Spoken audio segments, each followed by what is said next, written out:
Hello, we are Thavone and David from TD Adventures. Today we met up with Kathy and Sean, Pleasureway Ascent owners. If you missed the video of when they gave a tour of their RV, please see the link below. Kathy and Sean just got back from a trip to Newfoundland. We just got back from a 5-month trip touring the USA. In this video, we are comparing notes of how it feels to be traveling in a Class B RV versus how it feels to be living in a home. You can survive in this size vehicle for these lengths of time. Yeah, we had our moments, so it's I'm sure we all do, right? It was like, next time you're not coming with me. Yeah. Well, and actually that's an area where I wanted to compare notes is sort of like, you know, sort of the long journey, okay? Right. What is the, what's the psychological effect of the long journey? I'm curious about that. We've definitely had something like that in you know, over the last 5 weeks. And I'm still kind of processing myself, you know, what that's been like. But here's my analogy for it, and what it feels like I'm feeling. What it feels like I'm feeling is that, you know how some people have this reaction to air conditioning in summertime? They go outside, okay, and they're hit with the heat, okay, and their metabolism is trying to respond to the heat. And then they come inside, and they got the cold air conditioning, okay? Now, people have more control of this in their homes, but this is common, like if you're working, you know, you walk into a cold office building.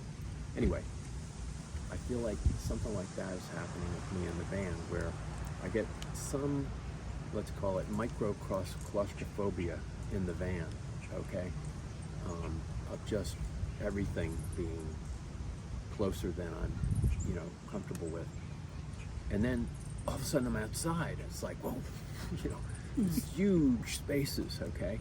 And I feel like when I'm living the normal life at home we used to live, it was much more balanced. And now, you know, I kind of feel like I'm going from one extreme to the other over the course of the day. And there's no names for this, okay? There's no, as far as I know, there's no DSM designation for what that is, okay? But it's definitely something that I'm feeling, and I'm wondering whether you guys had any similar feelings that you could identify that were, you know, sort of where you felt like you were kind of wrestling with something going on from the long journey of the trip and being in and out of the RV. What's your answer, David? No, I don't recall feeling like that. Traveling for me, it's every day we're on a little camping expedition, which I've done a million times in my life. So when we're in the van, it's like we're in the tent, and when we come out, we're in the world. And we're mostly in the van for most of the trip, most of the time. It was lucky if we got up to 50 in a day. So I was never working anywhere but in the van, because you just couldn't. Fingers don't work at 40. They definitely don't. No, it didn't really get warm till like consistently warm till the very, very end, or when we went to Moab, and it was like, oh, 90 plus. So you know what? We weren't outside then either. Yeah. We were inside. Does this air conditioner work? Oh, it does. Surprise. Well, and you have the fact that you're working. Yeah. Okay.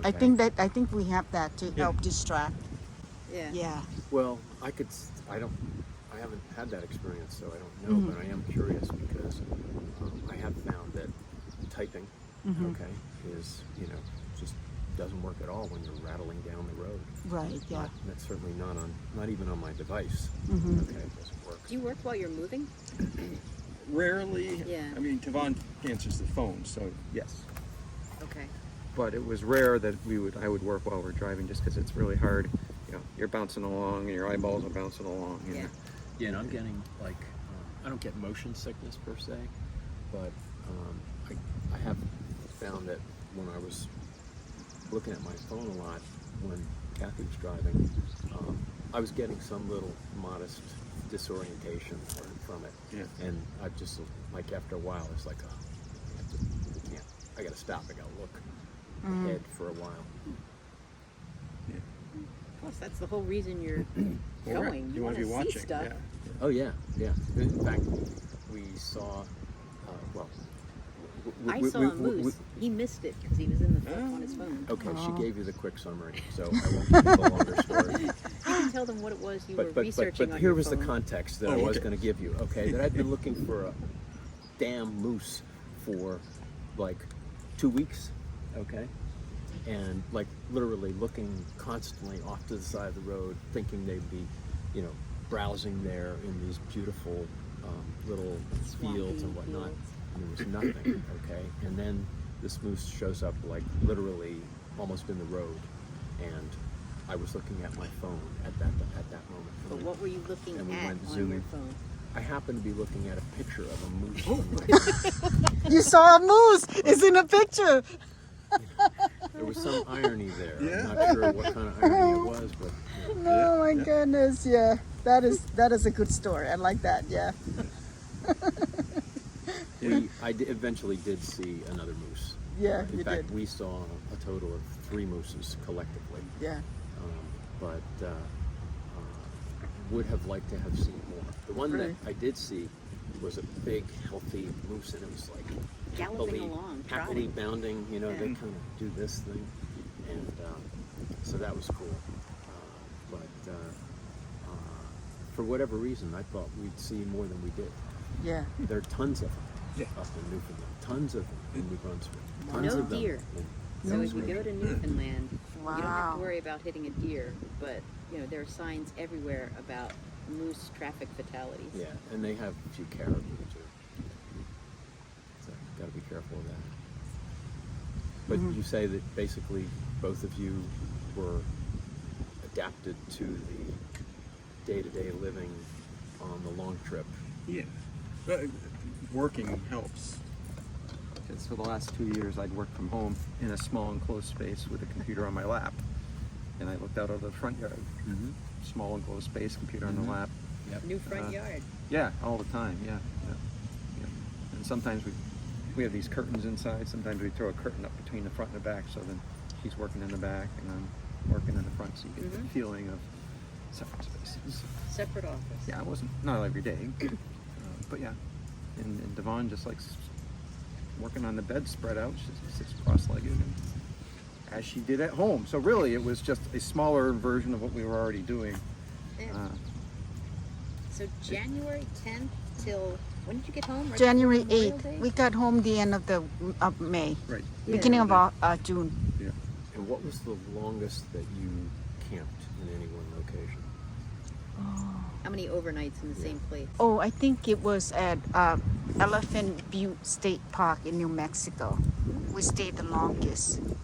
But I think it was for a reason, right? It's $18 a night. That was one reason. I think our reason But was was that a week or was that 3 days? I think it or- went up doing 2 weeks, I think. 10 days maybe, anyway. Yeah, wow. Yeah. We started in one spot. Yeah. You can only know so much from looking at the website. Yeah. And we didn't realize till we got there how much more the lake had shrunk. I mean, Yeah. so we were overlooking a dry lake bed, Uh-huh. and we were right on top of the next neighbor, and right on top of the next. And you go, that's fine. Well, that was one of the rare places where next neighbor had yappy little dog.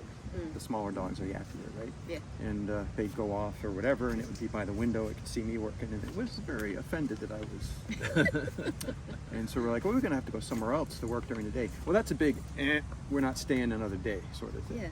And so, well, let's go look at the other campground, which was, 10 miles north at the other end of the lake. And we're driving around, checking and pulled into there, and they're all spread out, and we're like, oh my God, this is where we want to be. Yeah. Because the other place promised, looking over on the lake that turned out to be a dry lake bed. Here it didn't promise it. The lake was in the distance. And we went up there and it worked out really, really well. We had to move a couple of times as we did because we never Doesn't planned matter. ahead. Yeah. Well, no, it's real easy we're winterized, so there's no water to disconnect. It was just, spool up the electrical, toss it in the back, Yep. move over 3 spots, chat up the hosts who came over to rake. Every time you leave, they would rake down the campsite. Which is a really nice touch. any place where they can do that, and when they do that, it just looks nice. It's a little dressing, and you know that someone's come by, and if there's a fire pit, they usually have to get out. And we often chatted up the hosts often.